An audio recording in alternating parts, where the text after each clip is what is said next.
Excited for this week's guest. Now, before we dive into the episode, as last week, I want you guys to take a moment to appreciate something you've done well over the last 7 days. It is very common for blokes to go through life and not acknowledge things that you're doing well. So while you're taking a moment to do that, I'm going to sit down here and give you a quick recap and introduce today's guest. So over the last 7 days, we went to San Francisco. My wife played a show with her band Shepherd at Nico Moon, opening for Nico Moon, who's an incredible artist in himself, which was cool fun to check out San Fran. We did do the red eye on the way back. And for those of you who have caught a red eye, you know the feeling. And for those of you who haven't, never do it. We arrived at 6 a.m. and pretty much wiped out all of Monday. Nonetheless, I hit 80 kilometers this week and I tested something different with training. So on Friday, I adopted the last man standing format, which is essentially you run a certain distance every hour on the top of the hour until you can run no longer. And what I chose to do was just run 45 minutes every hour for 5 hours. And I managed to get out 38 kilometers, which is good, right? A marathon-ish distance. But I wanted to see how I pulled up. And yesterday I pulled up incredibly well. So I'm stoked with how the body's feeling and how it's progressing for the 58 to 58, which you guys will hear more about coming up soon. The other thing that is in massive progress is the focus success system. So as I mentioned, there's going to be more stuff around helping you build a business for those of you who are wanting to make, or take more control over your finances in today's society with AI and technology where it is and people being able to build personal brands. There's a lot of opportunity available to you, and you're probably seeing people all over the internet doing it. And I'm not teaching that. I want to give you the business readiness, which is helping you identify your skill sets, what you have available to, and what it could actually look like, and then navigating potential opportunities for you. So that may be traditional business, it may be ghostwriting, it may be e-commerce, it may be coaching. But from that, you can then choose the best, vehicle for you to achieve your goals moving forward. Obviously, for me, that is online business. It works really well with my lifestyle, etc. So we'll dive into that in more detail. The waitlist is now open if you head over to the website at themanatcamproject.com. And just a little reminder as well, I'm probably going to be rebranding the Man at Cam Project, so stay tuned for more on that. Today's guest is Mike Zeller, and we met through our mutual friend Zach Tepperman when we were out at his lake house a couple of weeks back. And Mike and I had a lot in common. He's a business coach for a lot of C-suite people and is now working a lot in plant medicine and stuff. So what we talk about here will have conversations around depression, anxiety. I want you guys to know that this is not medical advice. This is a conversation and personal experiences. And if you find those sorts of conversations challenging to listen to, just skip this episode and listen to another one. Let's dive into today's episode with Mike Zeller. Welcome to the show, Mike. Great to have you here. Excited to be here, my man. It's almost like it just proves how small the world is. We connected through a mutual friend, Zach Tepperman, and Emma, because I was out, I think I was pickleballing at the time, and you were chatting with the girls, and Emma's message, you've got to come chat to Mike. Like he's like you, but better. And I was like, is that a compliment or an insult? I'll take the compliment out of it. And then we got chatting, and we're sort of crossing paths in a way of you've come from the business coaching background and now moving into like these journeys and really helping people on I wouldn't say deep level, because business is still a deep level. Totally. It's deep. And I've gone from like the mental health, and I'm sort of moving more towards business just because I think that's a focus in my life. And I wanted to get you on here and pick your brain, man. Yeah. So it's so good to have you here. Glad to be here, brother. But you have an incredible resume. Like it is mind blowing, and there's so many things that I want to learn from you. But from time, we'll dive into some cool stuff. But you're a peak performance coach who helps high performers and entrepreneurs shed trauma, rewire belief systems, and find their deepest area of genius for enhanced performance, joy, and fulfillment. Mm-hmm. I love all of that, and I'm very excited to see how it all intertwines. Utilize NLP, something that I've studied as well, IFS tools to rewire the subconscious, psychedelics, which we're definitely going to be diving into, to double the neuroplasticity, and flow psychology and habits to activate flow state to improve performance. Mike, your journey, you've got nearly 1 million followers. You've impacted hundreds of thousands of people's lives. What sent you on this journey, first and foremost, into business coaching and the world of business? And then we'll dive into where we are today. Yeah, I think, probably like a lot of high achievers out there, it's like this insatiable quest to make the most of your life, right? And I remember as a high schooler, I was like, man, like what, if you look at peak performers in sports, I wanted to be a pro baseball player at the time. And I was like, it's the mental edge. Like a lot of people have physical talent, but it's like that last 10% that's the mental edge. And so I kind of started diving in high school, and then college. I went to a seminar at age 19, and it was just mind blowing. And it really lit me up of how much you can really dictate your future by studying and by becoming a master student and a forever student. And so I made it a goal eventually by age 20 to read a book a week. And so I'm 45, and pretty much since age 20, I've read a book a week. So I've read thousands of books at this point. I love learning. I love growth. I immerse myself in growth continually. And now with tools like psychedelics, I can enhance and accelerate growth in myself and the lives of those I serve. So it's pretty fun. I love that. And I love that you had that realization so early on. I would say I did as well. 23 was when I started, I guess, specifically intentionally reading to learn. What was it about books that you loved, and what were some of the key things that you've taken away? Yeah, I always read a lot of books as a kid. Like my mom got me started. She used to pay me $1 per book that I would read, and then pretty quickly I was reading too many, and she's like, "Yeah, I don't need to pay you anymore." Doing it for the money, man. Yeah. But then Brian Tracy said something pretty profound. I went to his seminar middle of finals week, age 20, and it was like December 20, whatever. I don't remember the exact year. And he said, if you read a book a month in your chosen field, you'll become an expert, a top 1% expert within 3 years. So I was like, that's 36 books. I was like, why would I want to wait 3 years to be that? Like, let me do it in a year. And so that's like, I went down leadership and then sales and marketing, psychology, now neuroscience and other things. So I could really rapidly understand business. I mean, I've read, probably over 100 biographies at this point, and other, sales and marketing books, some subjects I'm more than 100 books in. But also you just feel like, okay, if I'm getting 1% better every day, then the growth is basically infinite. And it feels really good. Your confidence actually goes up too as you continually learn and master your skills. I love that. I think it's such a powerful thing. I aim to read a book a month on minimum, but I'll then throw in some podcasts or audio books as well. And I think it's one of the most underrated tools to build a better life is reading. Audiobooks are great, but reading, there's something about the structure of sentences, and or maybe for me personally, because I love seeing things, is it helps me piece together my own ideas and develop them even further, because then you can take notes and build upon that. But you've chosen, or you've read hundreds of books in multiple different fields as well, which is, I think it's such a powerful thing, because most people stop learning after school, right? Exactly. That's incremental after that. And the compound effect of what you've now experienced. In the beginning, reading a book is hard. Like you're flexing that muscle, you're learning to focus, you're understanding the sacrifice of, if I'm reading a book, I could be out doing other shit, but I prefer the book. And then the compound effect of, you've written a book, you've read multiple ones, you can start piecing together things and go, okay, well, this actually works. What I learned here in fitness applies to money.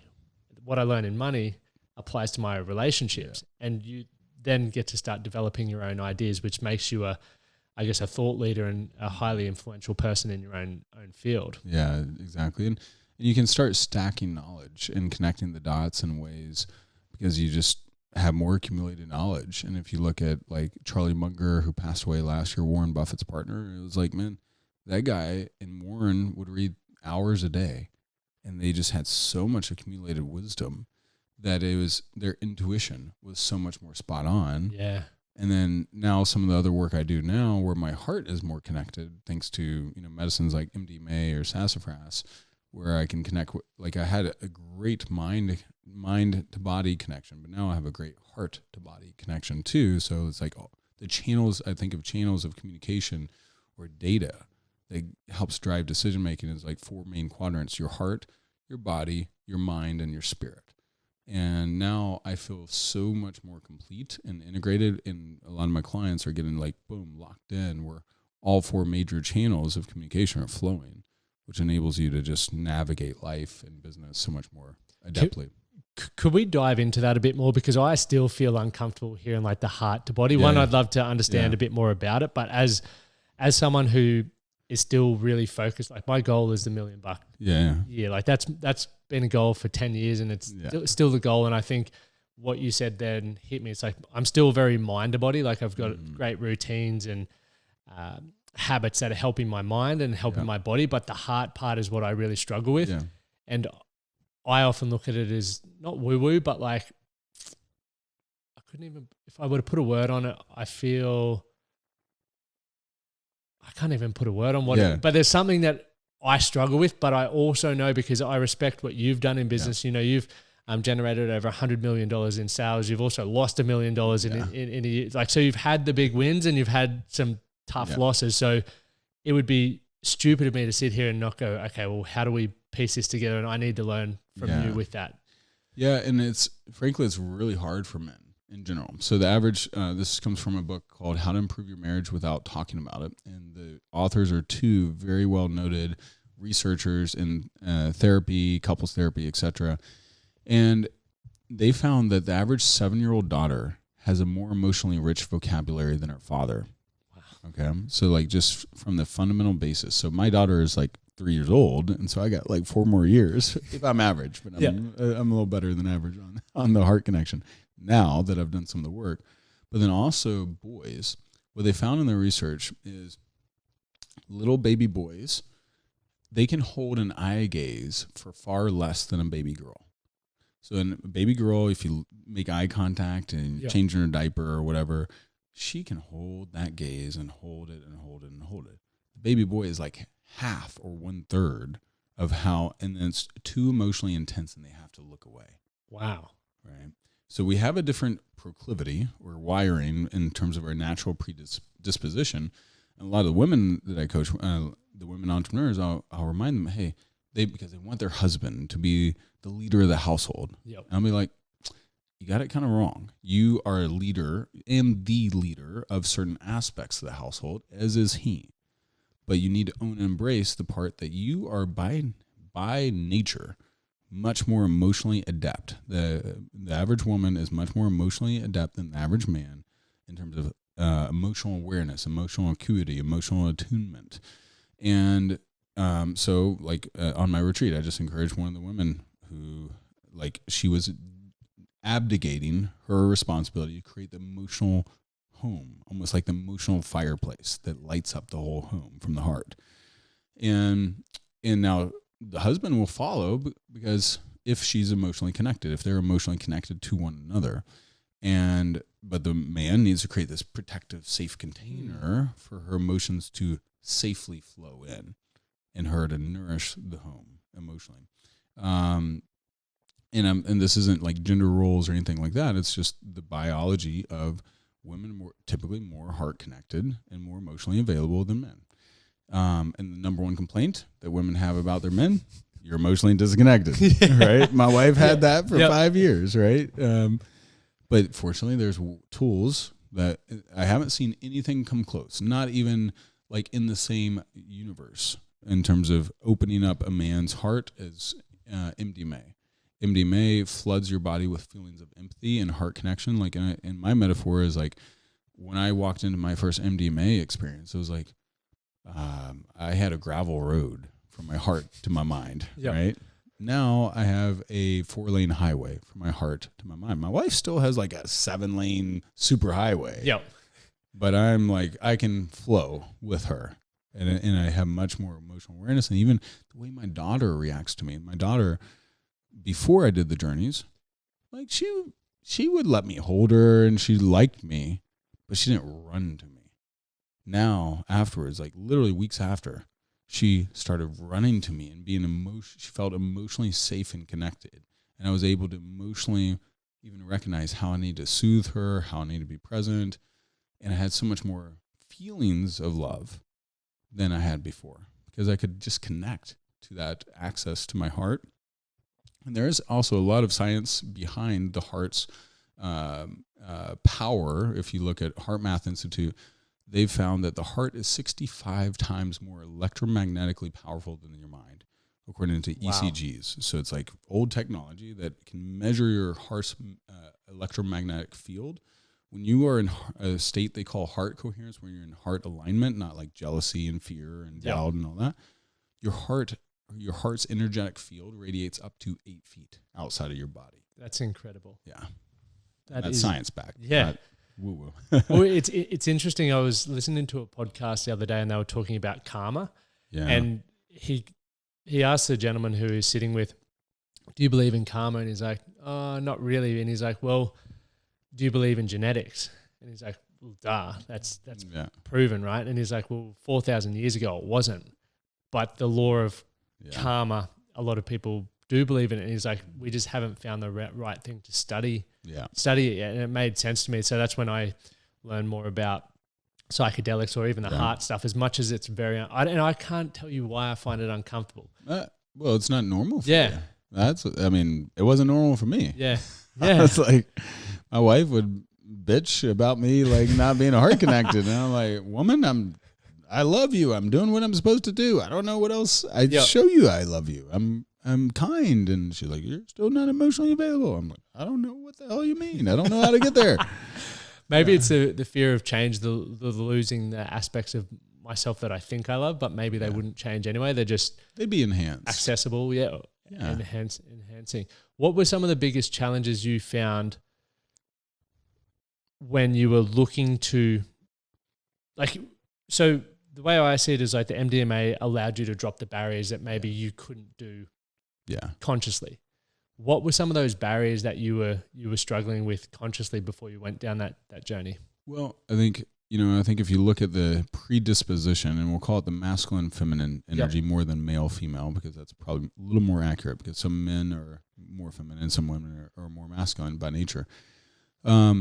So if you put that aside, then you also got culturally adaptations, right? And so like in most of our culture, if men or little boys cry, we call each other sissies, or whatever. Sissies, yeah, exactly. Little wimpy boy or whatever. Why are you crying? Women, we kind of expect little girls to cry, and it's more okay. And then even in dating and romantic relationships, like even as I was on this journey through the medicine, sometimes my wife would say things like, "You're being wimpy," and I'm like, I'm doing what you asked me to do. Like, what do you want from me? I'm like showing you my feelings for the first time, and I'm flubbing it up. I'm not doing it perfectly, but you asked me to share my feelings, and that's what I felt like. That hurt me or whatever. And we both had to unlearn certain cultural patterns that we had adapted. And then, growing up in my home, I had loving parents, good parents, all that. But like most parents, they were not emotionally connected to one another. Like the only safe emotion was kind of anger, or sadness was not a common emotion. You did not talk about your feelings. You did not talk about what was going on. And there was just not that emotional safety. Neither parent felt that from each other, and also neither parent felt that from their parents. So it's kind of passed on. And so, but if you look at, Daniel Goleman's work with emotional intelligence that came out in the 80s and 90s, like the rise of EQ, is arguably more important. Cultivating high emotional intelligence and emotional awareness is arguably more important than IQ. And if you think of people that cultivate massive charisma and are dynamic leaders and get a team or organization really behind them to go, summit a mountain, they've probably got a high level of emotional intelligence and emotional connection with the people that are getting behind them. Yeah, I would definitely agree with that. I remember when I went to study at university sports science, and there were some guys who were so academically brilliant, but when you put them in the gym and they had to implement what they knew, they were useless. And that was the first time that I realized it doesn't matter how intellectual you are if you don't have the emotional intelligence or self-awareness to be able to make people feel something and build the confidence within them, and I guess the ideas to click. And so that's when I started reading, obviously, emotional intelligence and diving down that rabbit hole, and it's been game changing because I don't consider myself highly intellectual. I would not at all, but I feel like I can build rapport with people quickly and help people get more out of themselves than most people. And I think that's why we're probably both coaches, right? Exactly, is that ability to do so. What, aside from obviously recognizing those roadblocks within yourself and wanting to go a little bit deeper, was there anything that really triggered you to get into or even shift from the business side of coaching? And I know you still do that, and what you do now helps with that, into the journey work? Yeah, it was just like, it was pretty obvious to me as I experienced the journeys and saw it in myself and saw it in other clients and friends. Like, we got into this initially because my wife was in a deep depression spiral, and she's a 3-time suicide survivor. And in October 2020, when she got pregnant, it created an avalanche of emotional upheaval and depression spirals and suicidal ideation and panic attacks 3 to 5 times a week, and plus complex PTSD, which I didn't recognize at first. So she was really stuck. Nothing else was working. And then as I dove into the neuroscience, I was like, I don't have an ordinary problem, like a top 20% problem, meaning if you think mindset work, I say mindset rests on the foundation of your neuro wiring. In other words, your nervous system wiring. Neuro means nervous system. So your mindset, like I would try and get my wife to do mindset stuff when she was battling depression. Zero effect, it just counteracted.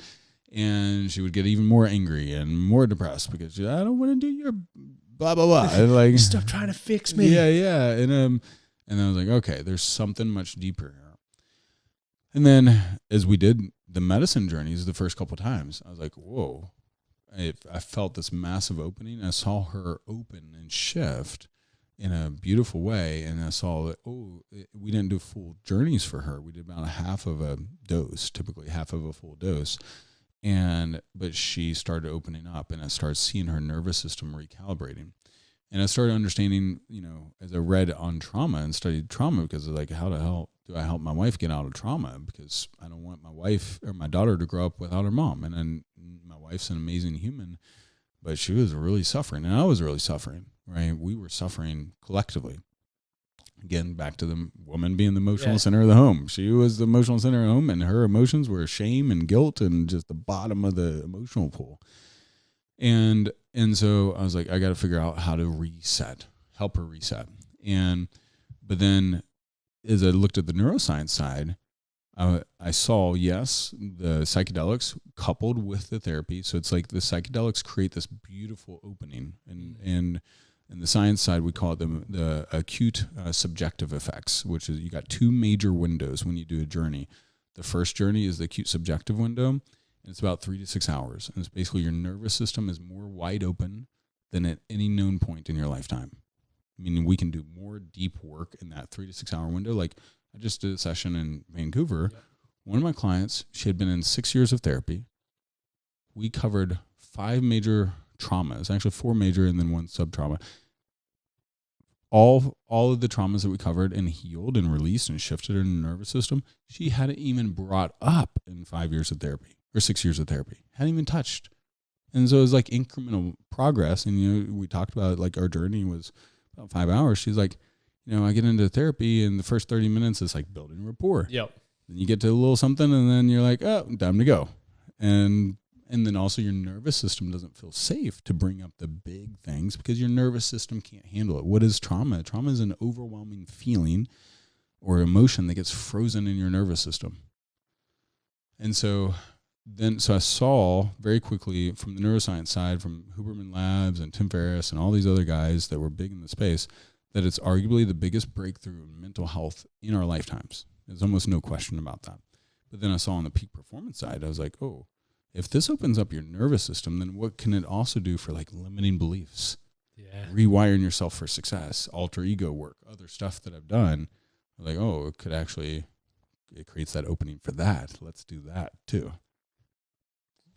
Far out. What I've loved most is that when you have problems in your life, you go seek answers and understanding. Not like, I think most people one, don't believe they can solve a problem, Yeah. or two, they just try and buy a quick fix. They don't ever have that level of understanding, which then enables you to, I guess, approach things from a different angle, and wanting to have your wife around as a mother and as a life partner, and being able to help her grow through that is truly incredible. Yeah. What would you mentioned it was tough on you during that experience. Can you share a little bit more about how that was? Because obviously you were, trying to do your best as a role as a husband and as a father, but you still had a business and things happening on the outside as well.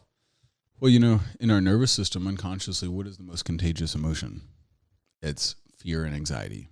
So literally someone who's afraid walks in the room, and especially if you're feminine in your energy, someone who's afraid walks in the room, then you're automatically going to be more attuned to fear and anxiety. You're going to be paying attention, because it's like almost like biologically, maybe we're wired like, oh, someone feels a little fear. Maybe they saw a saber-toothed tiger, right? At the zoo. Yeah, exactly. At the zoo.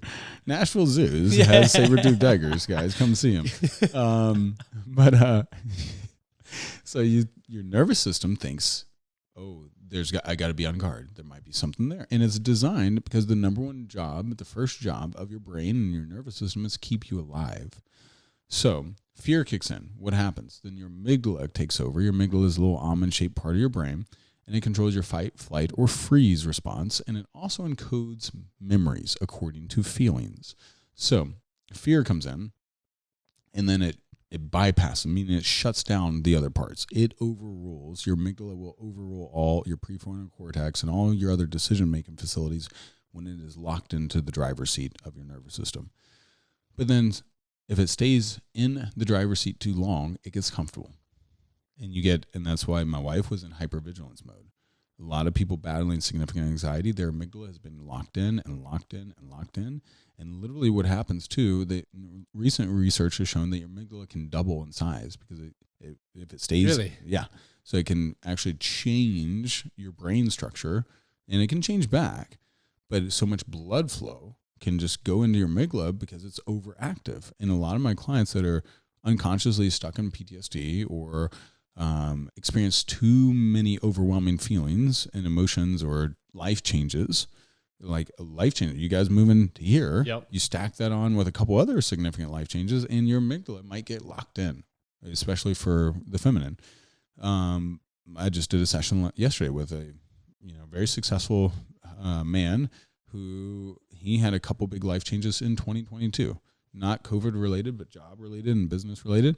And then his amygdala had been kicked in for 2 years, and he was driven by fear, even though he's a man of faith. Right. And he didn't recognize, and now he's working until 11 p.m., works from 7 to 11, 5 days a week, plus on Saturday. And if he didn't make changes, not only is he going to burn himself out, in which we actually discussed in the middle of the session, the medicine kicked in, and guess what? He felt so tired. Why? Because his body, the medicine basically helps your body speak and your heart speak. His body was like, you're freaking tired. You're burning me to the ground. And then his marriage and his family life was going to eventually implode, because he was physically going to implode. And his family was already not seeing him hardly ever, but he worked himself to the bone. He didn't need to. It wasn't like his job was demanding that. He's just so afraid of losing a client, so afraid of this, so afraid of that. Something I can definitely relate to. And the best thing I ever did was move over here, because I could reshape some or change some habits that I knew I needed to, but was too fearful to do back there. I'm interested in, how does the journey work? So you mentioned it's anywhere from sort of 3 to 5, 6 hours, which to me seems like a very long time. Yeah. But I'm sure it flies by. And what does that look like? So is the person, so they'll take whatever, the MDMA or whatever it is, and are they conscious? Yeah. I assume they're conscious. So then you're talking and guiding them. Is there journaling? How does it actually all work? Yeah, and I should put a couple of disclaimers. The medicines are still illegal in most states of the U.S. I also don't supply the medicine, so that protects me legally. There's no law that says I can't sit with someone going through a journey. But what happens, how the journey works is it takes about an hour for the medicine to kick in, and MDMA is a very heart and body. It's not a psychedelic, technically. It's an empathogen. Okay. So it actually floods your body with empathy, feelings of empathy, and that's why it's amazing for couples, for business partners, for people in relationship to one another to let go of resentment, let go of any frustrations, or to talk openly about what you really care about and feel and desire. So you get flooded with feelings of love, empathy, and connection, which also means your nervous system says, maybe it's safe for me to bring up this thing that was really overwhelming that happened 12 years ago, where your nervous system got frozen. Yep. That emotion got frozen in your nervous system. And literally most of my journeys that I guide, people, every single one of them, over 50% of the memories that come up will be memories they've totally forgotten about, but that are affecting them today. Like the client yesterday had 3 memories that we worked through that were very significant, only one of which he was fully aware of, and he'd forgotten about the others. And then they came up, and he's like, that makes sense why I'm acting this way. That makes sense why I'm so afraid of this. It's crazy what your body does and what it can do. Yeah. And the body keeps the score. That's why the FBI does lie detectors on your body, not on your words, because your body knows. And you think of this. Your average red blood cell lives an average of 115 days. Your skeletal muscle cells live an average of 15 years. Right? Yeah. So 15 years ago, 2009, your body remembers what happened, and it's the very fiber of your muscles. And then whatever happened before that, your muscles sent a signal. This is epigenetics, sent a signal that, this happened when you were 3 years old. So don't forget about this. Dogs are, you got bit by a dog or whatever. Dogs are bad. Stay away from big, hairy, white dogs or whatever, right? And then even generationally, Duke University is doing generational trauma on Holocaust survivors, and they found the next 2 generations after Holocaust survivors, meaning the children and the grandchildren who were both not alive during the Holocaust, on their biometric data they very consistently show that they suffered severe trauma, even though they hadn't in their lifetime. But it was imprinted upon their genes that you have been through hell. Right? So this is, and then that's generational trauma, and generational curses are real things. We can stop and heal them. Like a lot of work I do, basically my clients, we end that trauma. We stop it from manifesting further into the next generation, and we stop it from manifesting further into their lifetime. So it's a really profound and deep work, but it's also much needed. And so I got into it because I have never seen anything more powerful and more rapidly shifting. I've dealt with clients that had rape, and they were raped, 20 years ago, and they hadn't ever been able to, and one of my clients had tried 90 different modalities. It's what she had, hadn't even touched her rape. Couldn't get to it. Her nervous system never felt safe enough to deal with it. Last week, we dealt with it. First session. Yeah. I find it so powerful because I remember maybe even 5 years ago when I thought it was all woo-woo. Yeah. And then as I read and spoke to more people and learnt more, for me, the way that I've, accepted it and become curious in it is through the fact of a lot of other things are just Band-Aid solutions. To me, a lot of medications. I don't personally, and once again, people can have their own opinions and do what they want, but I don't use medications or anything like that. I always just understand it's an issue within, and I need to go figure that out. And if my life wasn't moving in an upward trajectory, I would probably be open to most things to try and find a solution, as weird as it may sound, because a lot of, medicines are impacting people. I've got clients who are on significant amounts of antidepressants and they keep getting upped, and I'm like, we need to be having a collective conversation with all the people who are helping you, because you feel good for a small period of time until your body gets comfortable with that amount of SSRI or whatever you're on, and then you're back to I'm not happy. Yeah, I mean, I have a lot of clients that are either tapering off or coming off of SSRIs. or just don't want to touch them because they know they will just numb you. And you might be able to live longer and live a little more stable life, but you're actually not going to live a full life. Because one of my clients, she actually has a ketamine clinic, and entrepreneur, very successful. Her and her husband both, they got tens of millions of dollars in real estate. And we did a session, and she was on SSRI, Lexapro, I think it was, 150 milligrams. And guess what? Even the husband was not on anything. The medicine kicks in. He can feel. He can connect as someone. And she took her a little bit more medicine to feel anything. And she felt a fraction of what he felt. And one of the challenges for their marriage is she can't feel as much. And so we're working her towards tapering that down. But she had a lot of PTSD from a very abusive ex-husband. And, but we can't even heal the PTSD while she's on the medicine. Yeah. Because our nervous system won't let us access it because she can't feel. And the MDMA allows us to safely work towards healing that PTSD because we can unfreeze the frozen, overwhelming emotion that is too much for your body. So your body freezes the emotion because it's literally too much. Yeah. Your body can't handle it. And that's why in regular therapy, your body, if it's a massive trauma, your body is like, that's going to be way too much for me. I'm going to lock up. And I'm going to re-traumatize myself if I go through that painful memory. But the medicine, MDMA, again, your body is coated with this feeling of safety, feeling of love, feeling of empathy. Then you can safely bring up those overwhelming memories like rape or molestation or suicide or whatever. And then you can just navigate right through it. You can go right through the eye of the storm calmly with proper guidance, right? So the guidance is a massive piece. So the medicine alone creates the opening, but if you don't have anyone to guide you safely through the opening that knows what they're doing with trauma and all that, you're just going to have a beautiful journey and then come right back down. It's a gamble to try and get that outcome. Yeah, you won't. and full disclaimer, I'm not a medical professional me neither, in that either. That's just from my personal experience. Look, Band-Aid solutions are a tool. Yeah. Again, I sometimes they're right for a short time. Correct. I then look at it, okay, what else am I putting in place to create change? Because if I'm unwell, it's because something is not working, and just slapping a Band-Aid on, eventually you're going to need to buy new shoes or get dry socks to get out of there. Yeah. Which is a very interesting thing.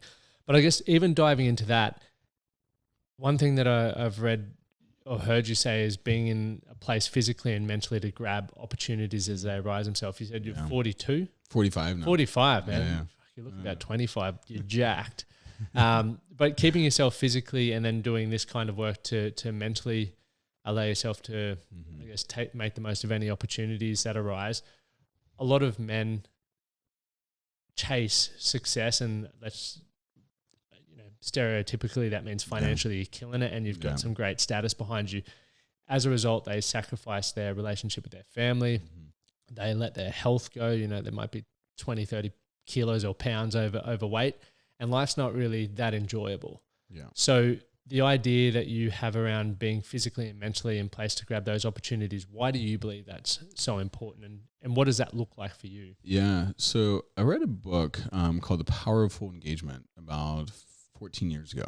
I've read it 3 times since, and it talks about the importance of sustainable energy and keeping your energy high, and how energy maintenance and energy optimization is more important than time optimization, time management. And he breaks it down to 4, and there's sports psychologists that work with Venus Williams and Serena Williams and Andre Agassi and all these other top athletes and top CEOs. And they break it down into 4 energy quadrants: emotional, mental, physical, and spiritual. But the foundation of them is physical, and then the rest are kind of built on. But if you are depleted on any one of those areas, you're just not going to be able to give your best. And you also think, all right, if I want to get in a flow state where I'm just locked in, I'm in this unconscious zone. Athletes have this zone. When I'm in flow state, I am 500% more productive. I'm releasing all 6 positive neurochemical cocktails, the norepinephrine, oxytocin, endorphins, serotonin, etc. And I'm just feeling amazing. Well, for me to get there, I've got to have peak energy. But I can't have peak energy if I'm just all exertion. like my client yesterday that's on the edge of burnout. I was like, we'll call him Sam. Well, Sam's on this exertion in the Western American model is like, how can I get more done? Yep. It's all obsessed about getting more done. Well, it's actually contrary to common thought. How you get more done in less time is you actually got to have more energy for the time that you are working, which means you need to focus on renewal. So you exert, renew, exert, renew. And it's this cadence and dance. And if you look at natural life cycles, we have summer, fall, winter, spring. Yep. The earth rotates day, night, day, night. It's not just day forever and then a bunch of nights. Yep. And so we actually need that biologically. We forget that we are not robots. We're not human doings. We're human beings, which means we need this renewal. So the majority of the women that I work with, one of the first things we got to repattern is in their nervous system that's okay for them to take care of themselves, meaning replenish, massage, downtime. The kids will be okay without you, with dad or whatever, right? But then taking real days off. Like my client yesterday, I was like, dude, we got to cut down your work hours, replenish your energy, take real days off. Clients on Sunday, take real days off. And as they do that, their energy starts going up and they feel happier. They feel more fulfilled and they actually get more work done because they're more locked in. They have more energy to give when they're in the zone, when they're in the work zone. So that was a massive piece for me because I was, 14 years ago, I was moving towards burnout. 70 hours a week. I was always available. I was in real estate at the time. And I could I was getting edgy and irritated and angry easier. And I just had no rhythms in my life for renewal. It's interesting, even from that, like the seasons of life. You said you were in real estate and you were doing 70 hours a week, and then you sort of moved into a different career and path and took a lot of lessons from that. And once again, like you continue to evolve. A lot of people don't allow themselves to evolve. I think coming out of school, it's like once you're 18 or you go to university, it's like that's your career for life. If you change, you're a failure. Yeah. But we need to take the feedback of our life experiences and even trust our gut more and evolve into those next phases. And I think that probably, like what we were talking about when we first met, for years I've resisted that next chapter because I started in the mental health space based off my own experiences and building community. And I didn't want to, I've always wanted to help people who were where I was then, but I've really struggled to be around that energy now for whatever reason. And I felt like maybe I'm a bad person because of the change, but I also have come to realize it's just time. Yeah. Your soul is craving your next evolution, whatever that is. Yeah, exactly. And I think a lot of people don't allow themselves to do that. And there's so many tools, modalities, people to learn from, experiences to be had that can allow us to live a better life. And I feel for whoever's listening to this, some of you may disagree with what we've spoken about, others will be all around it.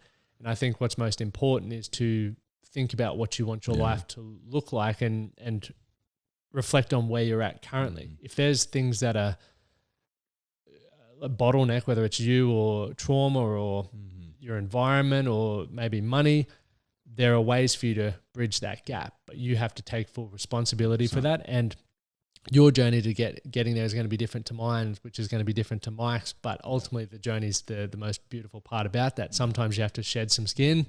Other times you have to knuckle down and really dive into that. And that's, I guess, the experience that we've both had. I just want to quickly touch on before we wrap up. You've written a book, Genius Within, and there's 4 key areas that you touched on with that. Would you be able to share those with the gang? Yeah. So like a lot of my clients, what I found with high achievers is like they often go through transition seasons of life, right? And we're looking for the next right thing. And as we get older, we get more mature in our career, we want to get even more precise, like precisely in the best area that we can, like where we're going to be most fulfilled. We're going to make the biggest impact. We're going to receive the biggest compensation. And I found that I couldn't give a cookie cutter formula for people. And so this was about 8 years ago. I started like putting together pieces. what does it look like for, like, what are the clues or the evidence of, like, this is the right role, this is the right business opportunity, this is where I am most likely to succeed. Because, like, I played out of position before. When I play out of position, guess what? That's when shit hits the fan and I lose $1 million. Yeah. Be comfortable. Yeah, exactly. And because I'm good at certain things, I'm really good at certain things, and I'm not so good at other things. And yes, I can, quote, be anything, but I may not be wired to be anything and everything. My ceiling of potential might be a 5 out of 10 for certain things, and it might be a 10 out of 10 for other things.